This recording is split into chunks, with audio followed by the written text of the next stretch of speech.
Hello and welcome to the Inside Social Work podcast, where we take a peek behind the scenes into different fields of social work, engage and inspire practitioners, translate research into practice, and encourage lifelong learning. I'm your host, Marie Vakakis. Thank you for listening, and I hope you enjoyed today's podcast episode. Welcome to episode 12 of the Inside Social Work podcast. I'm here today with Sarah Vandenberg, and Sarah has been a social worker since 2006, where she completed her Bachelor of Social Work, and she's worked in the community sector over the last 13 years. Sarah has worked mostly with children and adolescents, starting her career working with youth at risk of homelessness and going on to fulfil a range of different roles at various non-for-profit organisations, community health services and tertiary education providers. Sarah has experience in case management, counselling, group work and delivering school-based programs. One of her most rewarding roles was providing counselling to children and adolescents impacted by the 2009 Victorian bushfires. Sarah is currently working in a community health setting where she supports schools to help students remain engaged in their education. She's particularly interested in early intervention approaches to working with children and adolescents. Welcome to the podcast, Sarah. Thanks for having me, Marie. That was a pretty good bio there, but is there anything we've missed, or did you want to fill in the gaps of anything? I think if you were to look at my CV, you would just see how varied and hodgepodge my work experience has been. I feel like there's not many roles, especially in the youth sector, that I haven't given a go at some point, especially early in my career when I was trying to really build up some experience. So, yeah, that's probably my one reflection that's not captured in the bio. Did you want to talk about the role you said you worked with the children and adolescents impacted by the bushfires. Yeah. How did you get into that? What was that role like? I actually had family that were impacted by the fires. So my first instinct when I found out about it was not to dive right into working in that space, but more to support my family more personally. But after about 6 months, I really felt like it was an area of work that I was interested in, and having that personal experience of seeing people go through that, some of whom were children at the time, really, motivated me to want to do something with that perspective. And so when the position came up locally in an area that I both lived and worked, I was really keen to take that on. And I did that for, I think, about 18 months I was in the role. Like a challenging role.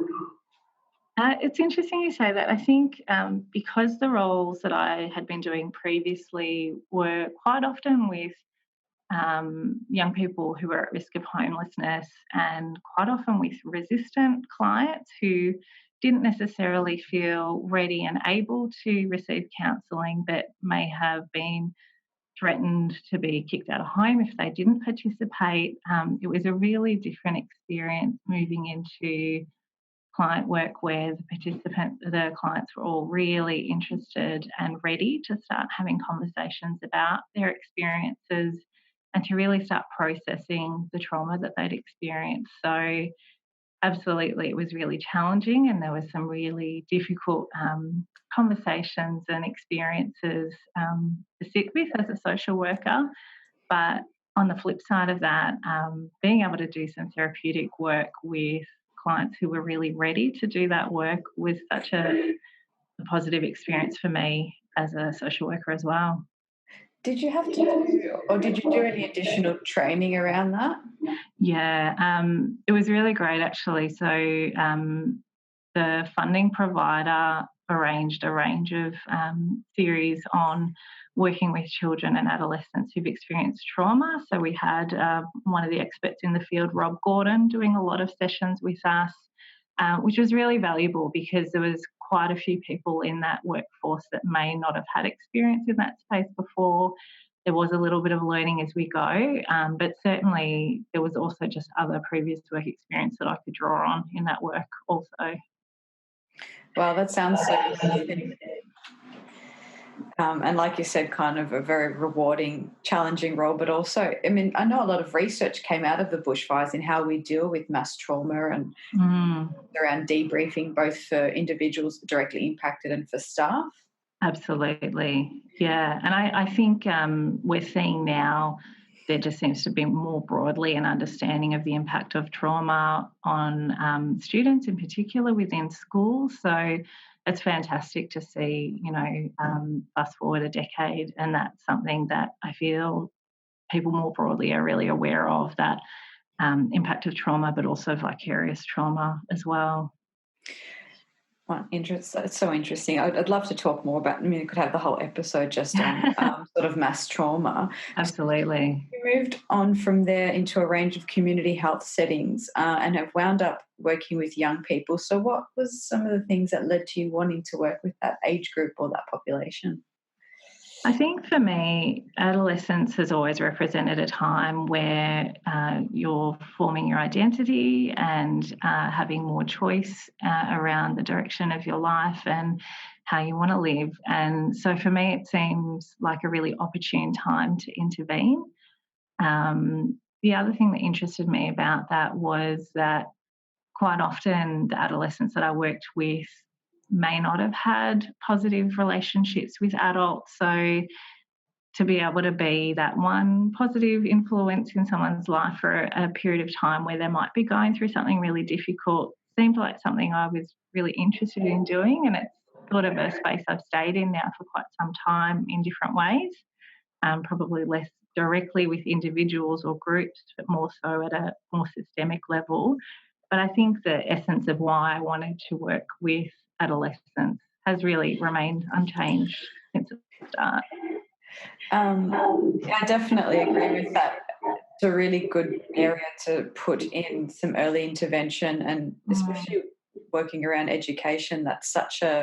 We know that's so beneficial for so many people absolutely. to And prevent. it's a place where you find most young people are, at least for some point in time, if not quite a lot of their lives, is within the school system. So it seems like a logical point to do some early intervention work as well. So tell me a bit more about, or tell the audience a bit more about your role generally. What are some of the things that you're working towards and some of the either organisations and programs that you work with? Sure. So currently, I'm in a role that works with schools and also in partnership with community service providers to try and support students to remain engaged in their education. Um, and that can be either through capacity building activities, so perhaps some staff training to upskill school staff in working with students at risk of disengaging, or it could be more direct program work with students. And the type of programs that and projects we deliver really depend on the needs of the students and the school community more broadly. Um, I feel like no one school is the same, and their approach to supporting students at risk of disadvantage, at risk of disengaging, um, is always different. So yeah, it's a sort of role that always keeps you on your toes. I imagine there's a lot of misinformation about the kinds of things that cause people to disengage from school. When I speak to people, when I was working in the education area about disengagement, that always would think sort of your 16, 17, 18-year-olds who just Mm, want to drop out. But your program also works with primary schools. yeah. So So what are some of the things you're seeing that are impacting on students being able to engage in school with those younger students? It's a really great question. So we do certainly support both primary and secondary schools. And in primary, it's your sort of upper primary, so grade 5, 6 students. And in the region I'm working in, we're seeing that things like attendance rates, unexplained absences, are increasing from an early age as well. So from grades 3, 4, these patterns of poor attendance are developing, and that can carry through with students right through to their secondary education as well. In terms of people's perspectives of why students are disengaging from school, I think there's a really mixed level of knowledge in schools around what that reasoning is. And I think your example of your 16, 17-year-old leaving because they've had enough of school is one example, but probably not the most common. I would say students who are living in difficult family situations, it's probably the primary reason we see students not being able to either attend or remain at school, whether they're experiencing family violence or they are caring for a parent with mental illness. They may have experienced a bereavement. They may be a young carer with caring responsibilities that's making it difficult for them to attend school. There seems to be such a range of factors that can impact on attendance and engagement. And so part of our work is really getting to, for particular schools, what is the issue? What is it that is making it difficult for students to remain engaged? And what can we do to try and address some of those barriers to engagement? So, what are some of the kind of strategies that you've seen work really well? So, what are some of the maybe more creative interventions that schools have utilised or implemented? I feel like there's such a range of different things that schools are doing. The more creative ones aren't necessarily the ones that we've come up with ourselves. It could be particularly motivated school staff members who have an idea and run with it. Maybe a recent example I can share is a program that we funded in a school with a group of young carers. We'd identified that young people with caring responsibilities, and by that I mean they might have either a family member with a mental illness or drug and alcohol issues who they have caring responsibilities for. We know that that can make them highly at risk of disengaging from school and really difficult for them to have good attendance, for example, if they're having to take siblings to health appointments and that sort of thing. So we recently funded a community service to work within a school and support the young carers through a group work program. And there was a really strong focus on building peer connections, but also talking through some of the challenges of being a young carer and what that experience is like for them. And the evaluations from that program were extremely positive and showed that, I guess, what we were hoping students would get out of that program was achieved, which is fantastic. Wow. So it's so much more than just, I don't want to come to school because whatever. Often there are so many different reasons, and like you mentioned, family being one of them, which for some people, or for many of us, it's such a big source of strength and support, but then can kind of come with maybe that little bit of additional obligation if you don't have the right services to support you. Absolutely. What are some of the programs around anxiety? Because that's been something that's come up in previous podcast interviews. We're looking at a lot of discourse around increase in anxiety and psychological distress. And I see that that's a lot of my private practice clients anxiety is probably the most common presenting thing, and school refusal is often a red flag for someone to start looking at what is happening for that young person. Absolutely. Yeah, I think that's a great question. As you would know quite well, one of the interventions that we've been able to support within schools is training school staff in youth mental health first aid, which I think has been, really valuable for the schools that have done it in terms of knowing how to support students who are experiencing either anxiety, depression, or other difficulties. Some of the other examples of things that we've implemented for students with anxiety is we've used animal-assisted therapy. So there's a provider that uses dogs who are trained and paired with a trained either educator or someone with a social worker or psychology background. And they deliver a program which is aiming to support students who may be experiencing anxiety. Some of the content covers things like mindfulness and self-care strategies, and we've seen that that's been quite effective, particularly with the younger, more, let's say, primary age students in supporting them in a way that's not a specific mental health intervention, but is certainly trying to intervene before it becomes really problematic for them. And they mainly dogs that you use? Yeah, in this example it is. But look, I've heard of lots of schools using all sorts of animals in a therapeutic way as well. But yeah, in this instance, it is with dogs, which are gorgeous, gorgeous dogs. I tried to use a chicken once, and the chicken pooped on the student's hand, and so Yeah. had a very different edge to the session. Maybe more sensory than therapeutic in that case. Yeah. But I think, I mean, it can be such a circuit breaker, and there's a lot of evidence around, especially the dogs that are trained in specifically chosen for animal assisted therapy. They have such an ability to help someone sort of regulate, or the dogs can, if someone's not able to kind of mindfully notice those things in their bodies, often the dog will indicate you're starting to get stressed or anxious. Yeah, absolutely. And you just have to watch a dog being brought into a room to see the effect that can have on people and how instantly engaging that can be, which, as a social worker, sometimes engagement can be really hard work. So, yeah, sometimes I think, they've got the right idea bringing dogs along with them, and maybe all our jobs would be that much easier if we could do the same. What are some of the challenges that come with working with so many stakeholders? So you have schools, you have local government, there's a range of sort of state-based legislations, and then you have people of different professions with different ideas, and then young people and their parents. Yes. Yeah, when you put it like that, there is a lot of stakeholders, and that in and of itself is really challenging, just trying to balance the needs and ideas and perspectives of everyone involved.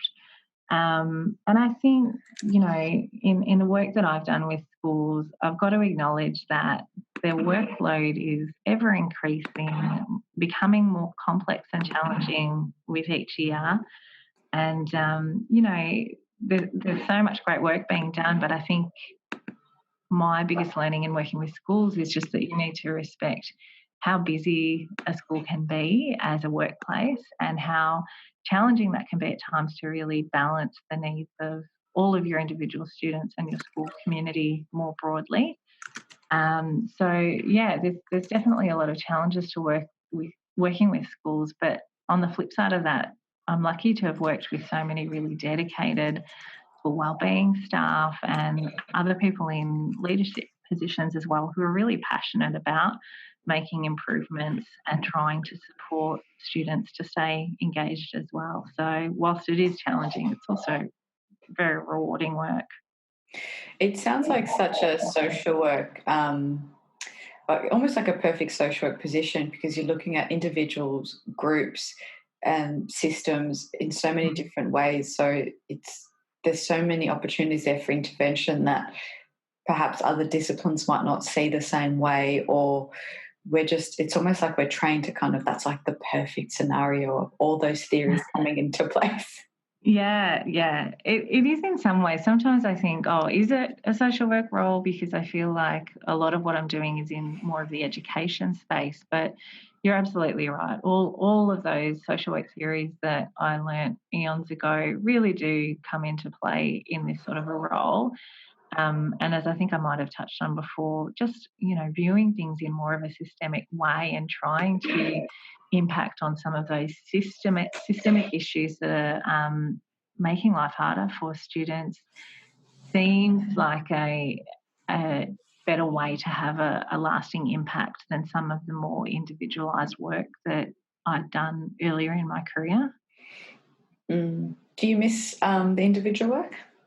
I do, actually. Yeah, I do think from time to time, I need to go back. I don't want to lose those skills, that working more individually as well. But I think I've definitely satisfied that urge in different ways. So a couple of years ago, I did one of the university liaison roles where I was the liaison for social work students on placement. And it really took me right back to when that was me, sitting in those meetings and doing those assessments and, some of those early learnings that I had as a social worker just getting into the field. So, yeah, I think even if you are moving into different roles, there's still ways to connect back to, the individual and that side of the work as well. While you've touched on the student placements, I guess we can stick with that a little bit. Is there anything, you said it brought you back to it and you were in that position, sitting in and just observing all those meetings. Are Yeah. there some things that you really wish you knew then that you know now? I think there's heaps of things that I've learnt that I wish I knew back then. One of them is probably I wish I could have sought out mentors earlier in my career. And I think that's something that I've gotten better at over the years is really finding either supervisors or other colleagues that I could learn from and really taking as much as I can from that relationship and using those mentors to grow myself professionally. Um, Especially in a field like social work, I think the more people that you have supporting you and you're learning, the better. And I think looking back at that time when I was a student, I also think that there is an element of social workers also being expected in their personal life to be the social worker as well, which was really interesting and something that I didn't expect to happen. So I think I wish I had learnt a bit earlier that I don't have to be the social worker both professionally and in my personal life, and that it's okay to have some really clear boundaries about what my role is within my family or within my friendships and relationships so that I didn't feel like I was always having to be that caring person for everyone else and perhaps not looking after myself as much as I needed to.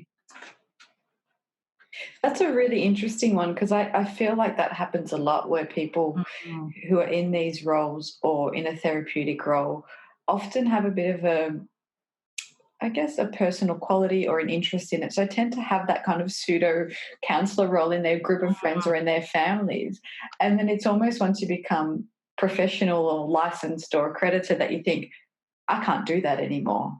Like, and it's really hard because if someone brings a young person to me like, oh, okay, so what do you think of my child? Do they need an assessment? It's like, Yeah. I don't, I, I don't want to be put in that position. Like, it can be really hard to find Yeah. that balance of, are you just venting or do you want me to direct you to someone? Or sometimes even we're so used to clients coming to us and problem solving that sometimes our friends even just want us to shut up and listen. Yeah, I agree. So sometimes I'm we the first to admit that I jump right into problem solving sometimes and forget that they're not coming to me as a professional, they're coming to me more personally. So, yeah, I feel better to know I'm not the only one that does that. No. And it's interesting because then other times I have friends saying, that's not a response a social worker would say. I'm like, I'm your friend. I can cut through the few months of building rapport and just say, that's being ridiculous. You can't do that. Yeah. We all need that friend sometimes too, don't we? I think, yeah, absolutely. But I think that's an interesting way of looking at boundaries because we often, and we've had podcast episodes where we've talked about boundaries around what you disclose to clients, how do you implement self-care. But I think it's really interesting when you think about sort of maybe the mental load or the role that you play within your group of friends and family that you might be easy to talk to. So people call you to vent and you're like, well, I've also had the kind of day where maybe I'm at capacity. So how do you juggle that without being rude and giving your friends the time and consideration that they need, but also protecting your well-being and what you can cope with? Yeah, absolutely. And I think, we know that the risk of vicarious trauma and burnout for social workers is extremely high. And, as you said, if we have that sort of empathetic personality that people are drawn to us and seek us out for support in our personal lives as well, that can be really taxing. So, yeah, I think coming back to your question about what I wish I had have known is probably just that it's okay to not have to be the social worker 24 hours a day, and that sometimes you do just have to switch that part of your brain off. And even if you can be really helpful in solving other people's problems, doesn't necessarily mean that you should. Mm. I find it I've flipped between being really empathic or, depending on which role I'm in, saying, well, you think you've got a problem. Let me tell you about the people I've worked with today. So sometimes Yeah. I can be really, it depends on, and maybe that's a bit of an indication of burnout as well. But when I look back on Absolutely. it, I think there's some people were telling me about their problem at work. I'm like, work, you have a job. Have you seen, do you want me to tell you about one of the 7 clients I've worked with today who are experiencing, and Yes. you're looking at homelessness and alcohol and drug dependencies and intergenerational poverty and Yeah. cumulative trauma and harm and involvement with the criminal justice system. And here's my friend having a bad day because something, their lunch got thrown out in the fridge and it's the Yes. second time that month.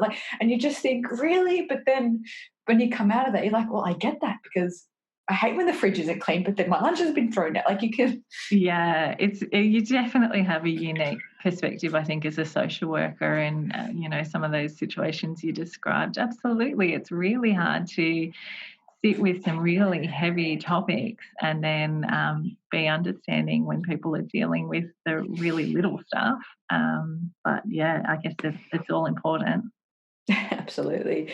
So you wish you knew. So I like the idea of mentors and supervisors. A lot of people have mentioned supervision, but mentors and having peers is a little bit different. So tell me a Yeah. bit more about what you've either managed to kind of sort out for yourself now, or what role you're playing maybe for other new social workers. I think now I really seek out good supervisors, and as much as when I might interview for a position, they're checking me out, I'm also checking out, can I learn from this person, and are they going to be a positive mentor for me? But it can also be some of those informal work relationships that we have, those professionals that you come across or you might work with, that you think, oh, this is someone I need to keep in touch with. Even if our roles change, even if we're not in the same organisation, we need to keep connecting and sharing and talking about, career progression and where we're going, because there's something about having another social worker who really just gets your role and understands your work and has had similar experiences. So I'm really fortunate to have some of those people that I continue to connect with, and I feel that I get so much from those relationships. Yeah, it's finding that middle ground of networking, but then having a select few people that you can kind of tap into, pick their brain, Yeah. or who, if you kind of want to run an idea or program by them, is that the kind of Mm. thing you're. Yeah, or even I went on maternity leave and had some children, and then returning back to work, it was great to connect with another social worker who also recently returned back to work, and talking about juggling working part-time and having a family, and those sorts of things as well. I think, yeah, connecting with people who can support you in different ways from your more formal supervision can be really valuable too. Sounds great. Do you find that that's one of the reasons that you were attracted to doing the liaison role at the universities, to kind of start tapping into that idea for new people coming into the field? Yeah, I feel like I had a really mixed experience on my social work placements. So one of them was a really positive experience, and I went on to get employment through that placement. And another one was a really awful experience where I didn't feel very supported, and I don't feel like I got the best out of that learning opportunity. So I felt like that gave me an interesting perspective to bring into that liaison role, because I'd sort of seen both sides of the coin. Yeah, so when I took on that role, it was really interesting to see, I guess, how students were applying theory in a really in a range of settings as well. So we had students on placement in anywhere from a school to a hospital to a community health setting. So some of that was also just seeing maybe how social work placements worked in organisations I hadn't worked within as well. Yeah, I find I really enjoy that part of it as well, and being able to see how people translate that research and knowledge and theory into different settings. And often there's a lot of overlap, but there are also some very distinct skills to each one of those industries. Absolutely. just touching back, so rewinding a bit to, if you don't mind, just around working with young people in education. Mhm. You talked about sort of looking at early intervention approaches and trying to prevent disengagement. How do you find that you balance that with academic outcomes and then, sort of the well-being kind of needs of students, but also all those sorts of things around family situation, economics, so whether they can afford to attend some of those things, like all the different sort of reasons, family, trauma, mental health, that we Mm. know are barriers to education. Yeah. How do you find you balance those? Because I'm thinking of a lot of social workers or allied health staff working in schools. They might be the only allied health staff, so they often have a unique perspective and sometimes feel like they're between a rock and a hard place of trying to balance their employer's needs, which is the school, Mm. but then they see the client as the young person, Yeah. and there's often conflicting needs and demands on them. Yeah, I think that's a really interesting question, and I think I'm glad you pulled a question out of that, because I just felt like I was rambling, and uh, hopefully she can make sense of it. no, I think so. I think in schools that are doing really well, there's a strong understanding that the connection between student wellbeing and their academics is really strong, and you generally can't have one without the other. So um, there are schools where they understand that intervening and supporting students with their well-being is then going to have a positive flow-on effect, or is likely to have a positive flow-on effect on their academic well-being. And for that reason, they may be investing more in their wellbeing teams or in the interventions that they are supporting within their school. And then there are probably others that do have a bit of a longer journey ahead in terms of understanding the wellbeing needs of their students. And, in those schools, certainly a school wellbeing staff member would feel like they are stuck between a rock and a hard place, as you described, because if they are working in isolation, that's a really tough gig. And you don't want to be the only person in your workplace beating the drum of student wellbeing needs, because it's something that just cuts across, every year level and the broader school community. There's always going to be wellbeing needs. Obviously, in some areas there are more than others. But yeah, that's always going to be there. There's always going to be family breakdown, trauma, child protection involvement. There's not a school I've met yet that hasn't had that experience with some of their students. So yeah, the better equipped schools can be to support students with that. Hopefully that means that the people in those wellbeing roles aren't so isolated and aren't doing that on their own. That was very beautifully answered. It must have been the precision in which I asked the question that helped you come up with that answer. Must have been.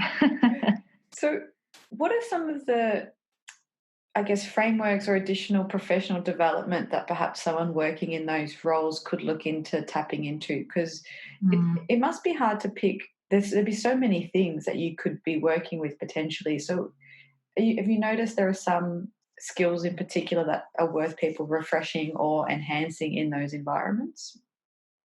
It's a good question. I think for people who've been in school wellbeing roles for a while that do have either a social work or youth work or psychology background, they're probably really well versed in that space already. And so it's probably less about specific training and more about connecting into youth wellbeing networks or local council youth networks that are able to support them and give them that collegiate support of other people doing similar roles.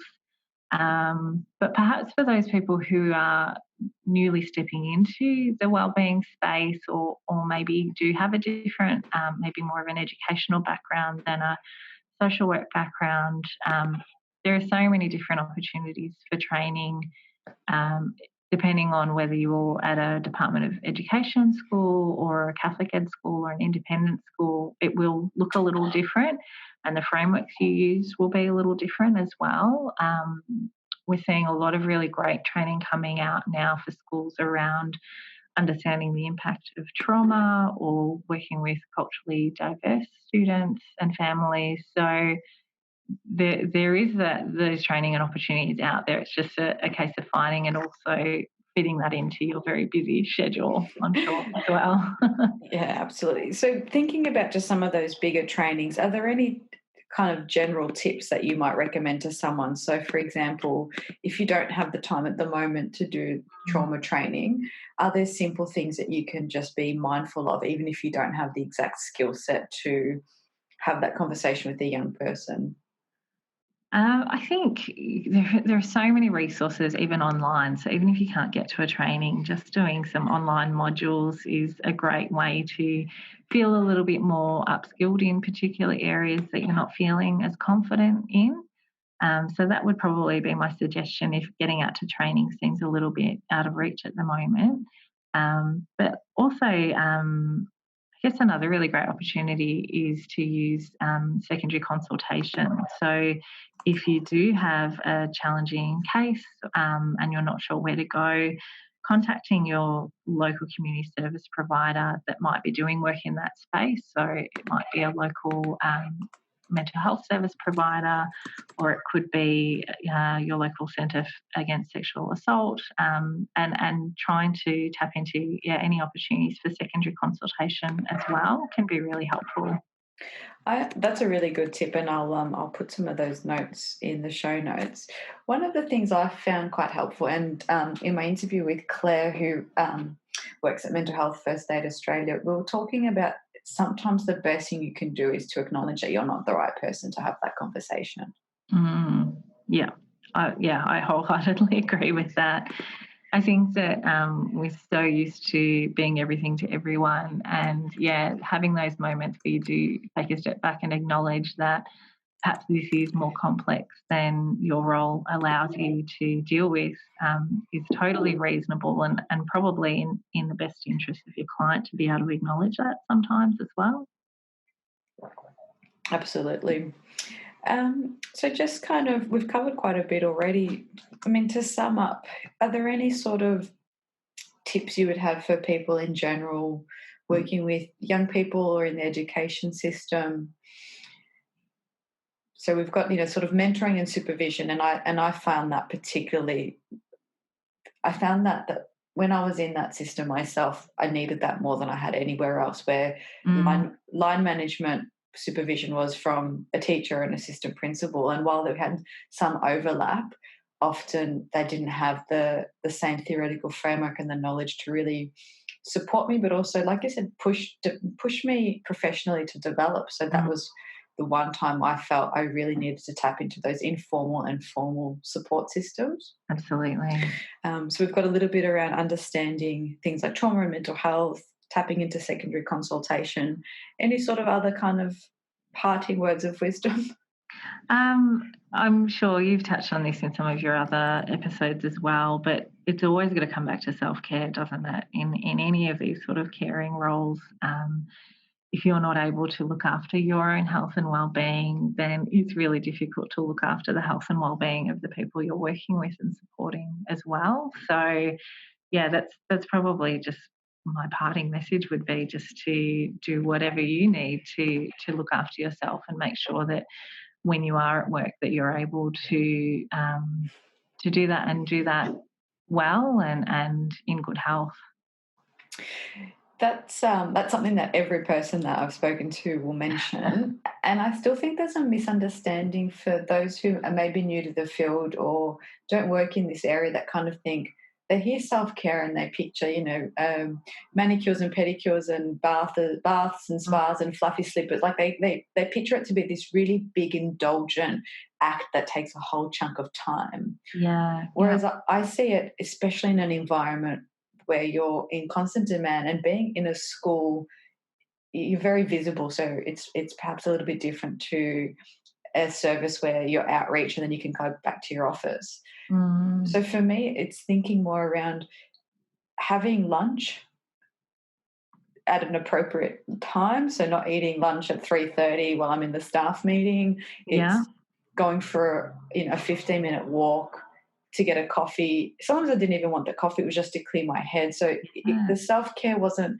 this big indulgent thing. It was moments throughout the day where I could kind of not compartmentalize, but digest what just happened absolutely. Yeah. and recharge a little bit. Yeah, you're absolutely right. And even just catching those opportunities for a quick debrief after things have happened and, updating people. If you've had a really hard day, letting people know I've had a really tough day and I think, maybe you need to be a bit kind to me right now. Um, as you said, it doesn't have to be this extremely self-indulgent thing, but it can be as well. For me, I think a lot of my self-care is going home and binging on some Netflix trashy television. Like it's a big part of it for me, especially when I did more direct client work, was opportunities to just switch my mind off and to not be thinking about some of the stories that I'd heard that day. So I think it's really just whatever works for you as well. And the sooner you find that out, I think the better your work life balance is going to be. Absolutely. And I found what held me accountable, and it's definitely made an impact lately, is thinking this is the stuff I would recommend to one of my clients. So if I'm Mm-hmm. working with someone and I'm telling them the importance of well-being and exercising, I have to practice what I preach. So Yeah. begrudgingly, in the freezing cold weather today, I got up, went to yoga, and then rode my bike to work. And Wow. every That's minute of the day I was cursing, but I knew this is what I needed to, and I feel kind of smug about it now, but I feel good. Like in that moment, there's so much resistance, but knowing that you need to do that, and for the rest of the day, I'll have more energy and I can separate those different tasks because I've had a bit of fresh air.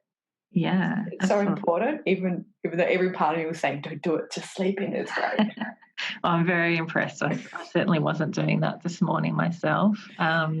One trick I do remember having, and it was at a time where I worked about half an hour from home in the half hour's drive, was I had a bit of a rule that I could think about work for that half hour drive, but the second I got home, I had to flip a switch and to just stop thinking about it because I didn't want it to start encroaching on my time at home. And it wasn't always easy to stick to that, particularly if there was something significant coming up or something really challenging that had happened during the day. But as a general rule, that's something that I probably held on to pretty strongly throughout my career, just to really, I guess, give myself that thinking time whenever that is in my day, and then let myself know, okay, enough's enough. It's time to focus on what you need now. Yeah, that's such a great tip. Thank you. No worries. Thank you so much for being on the podcast. I'm sure there'll be a lot of people who find this niche of working in schools and education quite useful because it's a growing area and there's been a lot of attention over the last few years around mental health in schools, and schools seem to bear the brunt of every possible policy decision and change that we want. Schools are always the ones that cop that. So I really like that you also talked about the difficulty that teachers have trying to balance the needs of all the students, all the pressures Mm. from competing, and often but are all very important needs and demands of different programs and outcomes and literacy and numeracy and well-being. Absolutely. It's a tough gig. I've got a lot Absolutely. of respect for anyone that works within a school. Wonderful. Thank you so much. Thank you. Thank you for listening, and I hope you enjoyed my podcast episode with Sarah. Some of the things she mentioned are in the show notes, so you can go to www.insidesocialwork.com/episode 12 for those notes. Don't forget to subscribe on iTunes, leave a rating or a review. You can check us out in the Facebook group and join that if you're a social worker. And if you're interested in some of the training that Sarah mentioned, in particular the youth mental health first aid, you can go back and listen to episode 7 where I interview Dr. Claire Kelly about youth mental health first aid, and episode 8 where I talk with Dr. Laura Hart about the teen mental health first aid program. 2 really great programs that are often run in schools or for teachers, especially the youth mental health first aid one. That's all for me. I hope you have a lovely day. See ya.